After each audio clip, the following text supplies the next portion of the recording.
बात और बड़ी खबर, शिक्षा के क्षेत्र में केंद्र सरकार का बड़ा फैसला आया है। दरअसल देश में 85 नए केंद्रीय विद्यालय खोले जाएंगे और अगर राजस्थान के लिहाज से बात करें तो इस 85 नए केंद्रीय विद्यालय में राजस्थान के हिस्से 9 केंद्रीय विद्यालय आएंगे। दौसा के महुआ, अलवर के राजगढ़, राजसमंद में खुलेंगे, नागौर के मेड़ता सिटी और करौली की हिंडौन सिटी में भी केंद्रीय विद्यालय खोला जाएगा। वहीं श्री गंगानगर के श्रीकरणपुर और सतराना, जोधपुर के फलौदी में केंद्रीय विद्यालय खोले जाएंगे। तो 9 केंद्रीय विद्यालय राजस्थान के हिस्से में आए हैं। शिक्षा के क्षेत्र में कल मोदी 3.0 की बड़ी कैबिनेट बैठक हुई, जिसमें कई बड़े फैसले लिए गए। जहां दिल्ली के कॉरिडोर को विस्तार देकर हरी झंडी दिखाई गई, तो वहीं शिक्षा के क्षेत्र में बड़ा कदम उठाते हुए मोदी कैबिनेट ने 85 नए केंद्रीय विद्यालय खोलने का यहां पर एक फैसला लिया, जिसपे सर्वसम्मति हुई। और ये भी बता दें कि उस नए केंद्रीय विद्यालय जो खोले जाएंगे उसमें राजस्थान के हिस्से में 9 विद्यालय आ रहे हैं। अलग अलग जगह पर यह भी आ चुका है कि कहां पर कौन कौन सा विद्यालय खुलेगा। यानी दौसा के महुआ में केंद्रीय विद्यालय खोला जाएगा, अलवर के राजगढ़ में, राजसमंद में, नागौर के मेड़ता सिटी, करौली की हिंडौन सिटी, श्री गंगानगर के श्रीकरणपुर और सतराना और जोधपुर के फलौदी में खोले जाएंगे ये केंद्रीय विद्यालय। और चलिए महाराष्ट्र से जुड़ी हुई इस वक्त की बड़ी खबर आपको बता रहे हैं। डिप्टी सीएम अजीत पवार को बड़ी राहत मिली है। अजीत पवार की संपत्तियां इनकम टैक्स से मुक्त हो गई हैं। आयकर विभाग ने 2021 में संपत्तियां जब्त की थी। अजीत, सुनेत्रा, पार्थ की संपत्तियां जब्त की गई थी। इनकम टैक्स मामले में अजीत पवार को बड़ी राहत, जो 2021 में संपत्तियां जब्त की गई थी वो फिलहाल अब छूट गई हैं। अजीत पवार को बड़ी राहत आज के दिन मिली है इनकम टैक्स की तरफ से।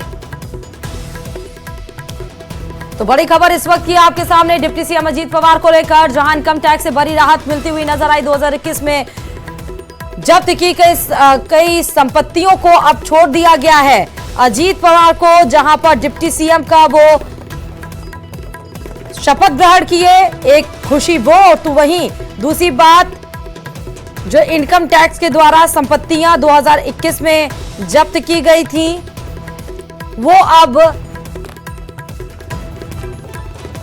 फ्री है।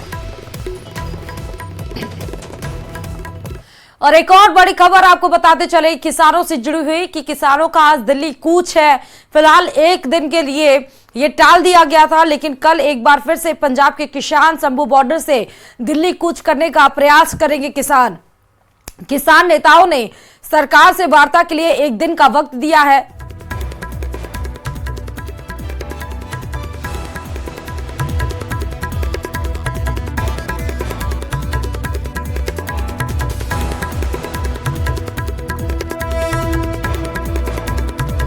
शुक्रवार को किसानों के जत्थे ने दिल्ली कूच का प्रयास किया था, लेकिन किसानों के जत्थे को पुलिस ने शंभू बॉर्डर पर ही रोक दिया। दोपहर 1 बजे से शंभू बॉर्डर पर किसानों का प्रदर्शन देखने को मिला, लेकिन करीब 2.5 घंटे के बाद किसानों ने अपना मार्च टाल दिया। किसान नेता सरवन सिंह पंजेर ने कहा कि सरकार बातचीत के लिए तैयार है, इसलिए हम एक दिन का इंतजार करेंगे।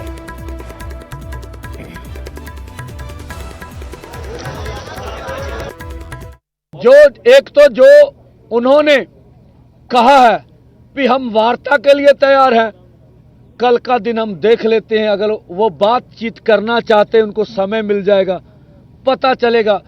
अब केंद्र ने वार्ता करनी है या नहीं करनी है, यह उनका अपना आजाद निर्णय होगा। हम चाहते वार्ता हो। दूसरा, जितने जख्मी हो गए हैं उनको हमने कवर कर लेना है। परसों 12 बजे 2 फोरमों ने जो निर्णय लिया है, 101 का जत्था इसी तरह से आगे बढ़ेगा। कल का हमने केंद्र को समय दिया है। दोनों फोरमों का ऐलान था भी पंजाब में पंजाब भाजपा का विरोध करेंगे। उसके लिए हम सबको आह्वान करते, जहां भी भाजपा के लीडर जाए, जो कुछ हो रहा हमारे साथ उनको पीसफुली सवाल करे भी है, क्या कुछ हो रहा, क्यों नहीं पुरअमन ढंग से किया जा रहा। और दूसरा, जो पार्लियामेंट का सेशन चल रहा है, एक पत्रकार बंधु ने बोला विपक्ष के क्या कहे, मैं बोला विपक्ष और सत्ता पक्ष हमें एक ही लगता है कि हम इसमें शामिल नहीं है। हमें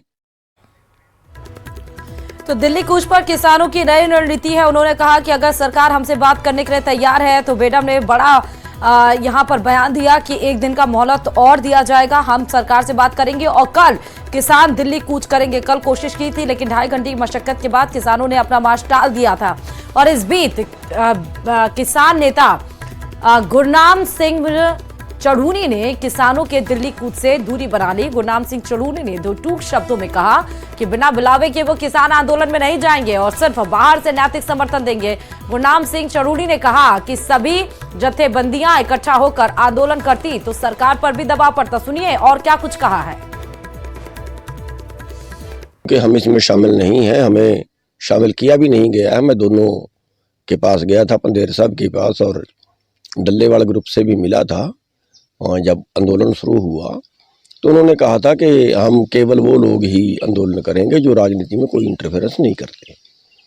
तो हमारा सुझाव ये था कि सभी संगठन अगर मिलके करेंगे तो सरकार के ऊपर हम थोड़े हैवी हो सकते हैं, वरना तो सरकार ही हमारे ऊपर हैवी रहेगी। तो इन्होंने बात मानी नहीं।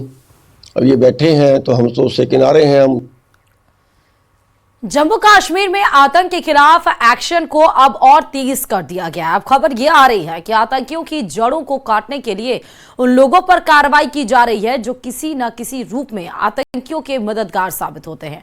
रोहिंग्याओं के खिलाफ एक्शन को भी सुरक्षा तंत्र की इसी कवायद का हिस्सा माना जा रहा है। तो चलिए आपको दिखाते हैं कि कैसे आतंक के खिलाफ जम्मू कश्मीर में एक ऐसा अभियान शुरू किया गया जो दहशतगर्दी के मंसूबों को बड़ी चोट देने वाला है। देखिए रिपोर्ट। आतंक के नेटवर्क को ध्वस्त करने की कवायद। जम्मू कश्मीर में रोहिंग्या के खिलाफ बड़ा एक्शन।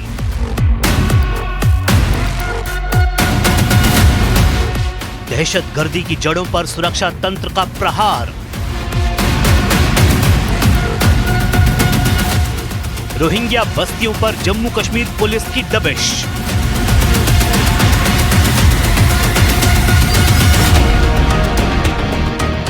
आतंक के नासूर ने जम्मू कश्मीर को रह रहकर सताया है।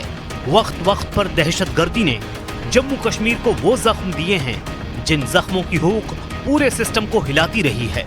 लेकिन अब इसी आतंक के सफाई के लिए अब नई प्लानिंग, नई रणनीति पर काम किया जा रहा है। प्लानिंग के तहत रोहिंग्या शरणार्थियों की बस्ती पर कड़ा एक्शन लिया जा रहा है। इन बस्तियों में लगातार पुलिस दबिश दे रही है, लेकिन आखिर क्यों ऐसा किया जा रहा है? क्यों इस बार रोहिंग्या जम्मू कश्मीर पुलिस के रडार पर है, ये भी समझेंगे। लेकिन उससे पहले ये समझ लेते हैं कि रोहिंग्या बस्ती पर एक्शन क्या लिया जा रहा है। असल में जिन लोगों ने रोहिंग्या को पनाह दी है, अब उन्हें टारगेट किया जा रहा है। मकान मालिकों को जमीन खाली करवाने के लिए 1 महीने की मोहलत दी गई है।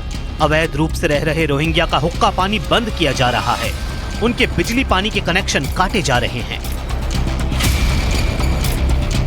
अब से कई साल पहले रोहिंग्या लोगों को जमीनों पर झुग्गियां बनाकर रहने की जगह दी गई थी।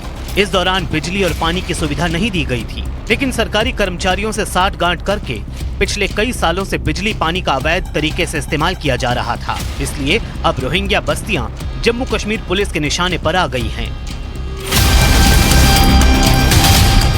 और आइए अब ये समझते हैं कि आखिर रोहिंग्या बस्ती पर जम्मू कश्मीर पुलिस ने अपनी दबिश क्यों चला रखी है। दरअसल ये वो लोग हैं जो सालों से अवैध रूप से बस्तियां बनाकर यहाँ रह रहे हैं। इन पर शिकंजा कसने का मतलब है आतंक के उस नेटवर्क को ध्वस्त करना जिसका इस्तेमाल करके आतंकी जम्मू कश्मीर में बड़ी वारदातों को अंजाम देते रहे हैं। यही वजह है कि जिनका वेरिफिकेशन नहीं हुआ उनके खिलाफ सख्त एक्शन लिया जा रहा है, क्योंकि हाल ही में अवैध रूप से रह रहे 4 रोहिंग्याओं के खिलाफ FIR दर्ज की गई। उनसे पूछताछ के दौरान कई अहम बातों का पता चला है। उसी जानकारी के आधार पर धरपकड़ को और तेज किया जा रहा है। दावा किया जा रहा है कि इसी सिलसिले में 100 से ज्यादा जगहों पर छापेमारी की जा चुकी है। इसी छापेमारी के दौरान 2 महिलाओं समेत 4 ओवरग्राउंड वर्करों को शिकंजे में लिया गया है। ये सभी आतंकियों की किसी न किसी रूप में मदद कर रहे थे। कई दिनों से हम देख रहे हैं कि जम्मू संभाग के अलग अलग जिलों पर एक रेड चल रही है और टेरर पर शिकंजा कसा जा रहा है। हालांकि ये बता सकते हैं कि ओजीडब्ल्यू के बिना मदद नहीं ले सकते थे आतंकी, आप उन्हीं ओजीडब्ल्यू पर अब शिकंजा कसा जा रहा है पुलिस का, क्या कहेंगे? जम्मू जोन में जो आतंकी घटनाएं हुई थी उस संदर्भ में जो सपोर्ट स्ट्रक्चर है, जो ओजीडब्ल्यू कहते हैं जिसे, उनके खिलाफ हमारी लगातार सर्चेस चल रही हैं और हमने भी हाल ही में 7 प्रॉपर्टी भी अटैच की है और आगे फर्दर भविष्य में भी इनके खिलाफ कार्रवाई जारी रहेगी। आनंद सर, गिरफ्तारियां कितनी हुई है? क्योंकि हिरासत में सर्च के लिए हमने काफी लोगों को लाया है और पूछताछ के लिए काफी लोगों को लाया गया है और अभी उसमें इन्वेस्टिगेशन जारी है। जम्मू कश्मीर पुलिस के दावे के मुताबिक बीते कुछ सालों में ऐसी आतंकी वारदातों को अंजाम दिया गया जिसके आतंकी या तो रोहिंग्या बस्ती में या फिर शहर के बीचों बीच किराए का मकान लेकर रह रहे थे। रोहिंग्या बस्ती हो या भीड़ भाड़ वाले इलाके, इन दोनों ही जगहों पर आतंकियों को ढूंढने में कड़ी मशक्कत करनी पड़ती है। यही वजह है कि उन मकान मालिकों के खिलाफ सख्त एक्शन लिया जा रहा है जिन्होंने अपने किराएदारों का वेरिफिकेशन नहीं करवाया। आतंकी घटनाओं में जो सम्मिलित रहेंगे उनके खिलाफ हमारी सख्त से सख्त कार्रवाई होगी और इनके खिलाफ जैसे सर्च हमने की है और पीएसए और बाकी कार्रवाई भी की जाएगी। सर, आपकी इस कार्रवाई से मदद मिल रही है क्योंकि बड़े लंबे समय से कुछ ऐसी घटना घटी नहीं है, लेकिन एनएसजी की भी मदद ली जाएगी अब जम्मू संभाग में? सभी जगह पे सभी तरफ से हम मुस्तैद हैं और तैयार हैं इस संदर्भ को लेकर और आगे भी इसमें और कार्रवाई की जाएगी। ओवरग्राउंड वर्कर वो लोग होते हैं जो आतंकियों के नेटवर्क को विस्तार देने का काम करते हैं। ये लोग स्थानीय होते हैं जिनका इस्तेमाल आतंकी अपनी मदद के लिए करते हैं। ओवरग्राउंड वर्कर आतंकियों को अपने घरों में जगह देते हैं, आतंकियों के खाने पीने से लेकर गोला बारूद मुहैया करवाते हैं और लॉजिस्टिक्स से जुड़ी तमाम सुविधाएं देते हैं। इतना ही नहीं, ओवरग्राउंड वर्कर ऐसे लोग होते हैं जो स्थानीय लोगों का भरोसा जीतकर आतंकियों के लिए रेकी का काम भी करते हैं। इन्हीं के जरिए आतंकी सुरक्षा तंत्र से छिपने और फरार होने के रास्ते तलाशते हैं। यानी ये वो सीढ़ी होते हैं जिनके सहारे आतंकी वारदातों को अंजाम देने में कामयाब हो जाते हैं। और ये सब कुछ ओवरग्राउंड वर्कर इसलिए करते हैं क्योंकि इसके एवज में मोटी रकम देने का लालच दिया जाता है। बदलते मौसम पे किस तरह की कार्रवाई आपकी तरफ से रहेगी? जैसे धुंध पड़ जाती है बॉर्डर एरिया पे, तो कैसी सिचुएशन से लड़ने के लिए क्या आपकी मैन पावर को बढ़ाया जाएगा? सभी स्थिति में हम लड़ने के लिए तैयार हैं और अभी जैसे हमने सर्च की है और आगे भी हम लोग इनके खिलाफ ओजीडब्ल्यू के खिलाफ कार्रवाई शुरू रखें। सर, अभी तक कितनी जगहों पे आपने कहा कि ये 50 से ज्यादा तो 50 से ज्यादा जगहों पे जो लोगों को हिरासत मिली है वो कितने लोगों की? पूछताछ चल रही है उनसे और काफी लोगों को हमने लाया है पूछताछ के लिए और अभी पूछताछ आगे और जारी रहेगी। पूछताछ में कुछ मदद मिली सर? अभी ये इन्वेस्टिगेशन का मसला है, उसके बाद। रियासी, राजौरी, पुंछ और गांदरबल समेत कई जगहों पर हुए आतंकी हमलों में ओवरग्राउंड वर्कर की भूमिका सामने आ चुकी है।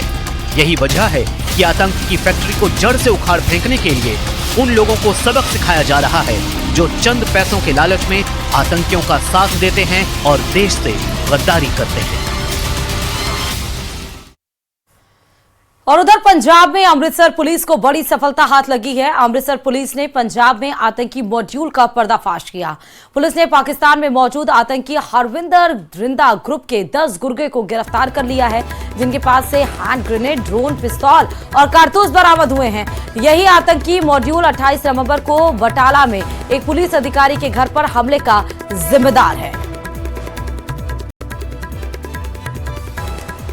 तो पंजाब पुलिस को बड़ी सफलता हाथ मिली। आपको जो पंजाब पुलिस के चीजें बरामद हुई हैं वो सारी चीजें आपको दिखा रहे हैं। आतंकी कनेक्शन के 10 मामले ऐसे सामने आए के आरोप में 10 लोग गिरफ्तार किए गए हैं। 1 ग्रेनेड, 3 पिस्तौल, 1 ड्रोन इन सब से बरामद हुआ है। जो ट्वीट किया गया था वो आप ट्वीट भी दिखा रहे हैं। ये आतंकी कनेक्शन बताया जा रहा है इनका। और साथ ही एक केस भी सामने आया था जहां पर पुलिस अधिकारी के घर पर हमले का भी जिम्मेदार बताया जा रहा है, जो 28 नवंबर को बटाला में हुआ था।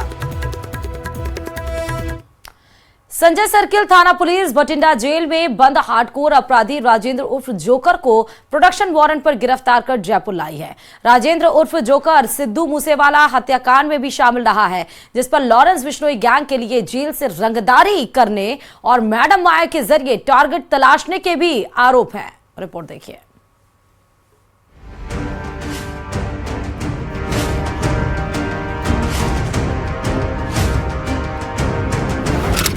जयपुर पुलिस की कस्टडी में लॉरेंस का गुर्गा। प्रोडक्शन वारंट पर भटिंडा से लाया गया जयपुर। जेल से लॉरेंस गैंग के लिए मांगता था रंगदारी।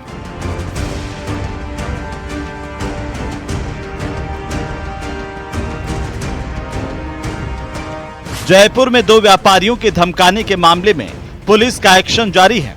इसी कड़ी में जयपुर पुलिस पंजाब की भटिंडा जेल में बंद राजेंद्र उर्फ जोकर को प्रोडक्शन वारंट पर जयपुर लेकर आई है। बताया जा रहा है कि राजेंद्र उर्फ जोकर हरियाणा के उकलाना हिसार स्थित मुगलपुरा गांव का रहने वाला है। जोकर सिद्धू मूसेवाला हत्याकांड में भी शामिल रहा है और इस पर 21 से ज्यादा आपराधिक मामले दर्ज हैं। जानकारी के माने तो वो पहले भी भीलवाड़ा जिले में 20 पिस्टल और 37 मैगजीन के साथ हथियारों की तस्करी केस में पकड़ा जा चुका है। हमारे यहाँ जब हमने हथियार पकड़े थे और जब हमने इनसे सबसे पहला इनका गुर्दा पकड़ा था तो काफ़ी संजय सर्कल पुलिस ने इस पे काफ़ी मेहनत करते हुए कड़ी से कड़ी जोड़ते हुए अभी हम भटिंडा से जो मुलजिम लेकर आए हैं जिनके बारे में आप बात कर रहे हैं वहाँ तक पहुँचे हैं। इस तरह से हमारे क्षेत्र के जो भी अपराध इन पूरी गैंग के द्वारा किए गए हैं उस पर हम वर्कआउट कर रहे हैं। राजेंद्र उर्फ जोकर गैंगस्टर लॉरेंस के सबसे खास गुर्गों में शामिल है।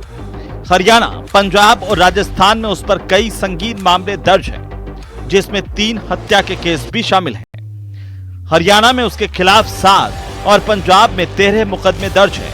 पुलिस की माने तो भटिंडा जेल में रहते हुए जोकर गैंग के लिए रंगदारी वसूल कर रहा था। इनके चीटिंग फॉर्जरी के कई मुकदमे हैं और ये हरियाणा दिल्ली में वांटेड है। तो इस तरह से क्योंकि अब ये गैंग बहुत फेमस है और इनसे सब कोई जुड़ना चाहते हैं तो इन्हें लग रहा होगा कि इजी मनी है यहाँ पे, बाकी क्राइम करने में इतना इजी मनी नहीं है, किसी को फिरौती देकर पैसे मांगना ज्यादा आसान है, तो ये इससे जुड़ना चाह रहे हैं। दरअसल हाल ही में 2 कारोबारी को रंगदारी के लिए लॉरेंस गैंग की धमकियां मिल रही थी। कारोबारी की हत्या की साजिश भी रची जा चुकी थी, लेकिन उससे पहले ही पुलिस ने बदमाशों का प्लान फेल करते हुए मैडम माया समेत 8 बदमाशों को धर दबोचा, जिनसे पूछताछ में सामने आया कि फायरिंग का ऑर्डर भटिंडा जेल में बंद राजेंद्र उर्फ जोकर से मिलना था। अब तक की जांच में यह बात भी सामने आई है कि जोकर बेहद शातिर किस्म का बदमाश है।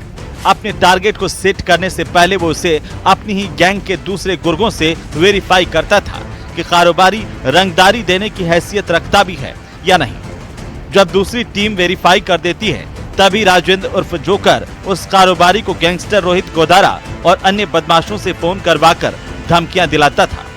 पुलिस पड़ताल में यह भी सामने आया कि लॉरेंस गैंग के कारोबारियों के नंबर पुलिस की गिरफ्त में आए योगेश सैनी और मोहम्मद अकील ने दिए। इसके बाद गैंग के दीपक सेन ने मैडम माया को कारोबारियों के नंबर दिए और यही नंबर मैडम माया के जरिए भटिंडा जेल में बंद लॉरेंस के खास गुर्गे राजेंद्र उर्फ जोकर तक पहुंचाए गए, जिसके बाद धमकियों का सिलसिला शुरू हुआ। क्राइम में का क्या मोटिव होता है? पैसा कमाने का मोटिव होता है। उनका मोटिव है कि वो क्राइम करके इजी मनी कमाएं। ये जो गुर्गे हैं ये सारे जोकर के लिए काम करते हैं और उनके द्वारा आदेश होने से ये एमपी से जाके हथियार लाते हैं। जयपुर के व्यापारियों को रंगदारी के लिए लॉरेंस की गैंग द्वारा धमकी भरे फोन कॉल के बाद जयपुर पुलिस और ज्यादा मुस्तैद हो गई है। पुलिस की साइबर सेल इन नंबरों और बदमाशों की सोशल मीडिया ग्रुप पर निगरानी कर रही है। इसी वजह से लॉरेंस बिश्नोई के जोकर समेत 8 बदमाश पहले ही पकड़े गए। जयपुर से न्यूज़ 18 राजस्थान के लिए विष्णु शर्मा की रिपोर्ट। और इधर मेवाड़ के आराध्य देव एकलिंग नाथ के मंदिर में अब मोबाइल के साथ छोटे कपड़ों पर भी पाबंदी लगा दी है। मंदिर प्रबंधन ने नए नियमों की जानकारी मंदिर के बाहर चस्पा कर दी है। देखिए रिपोर्ट।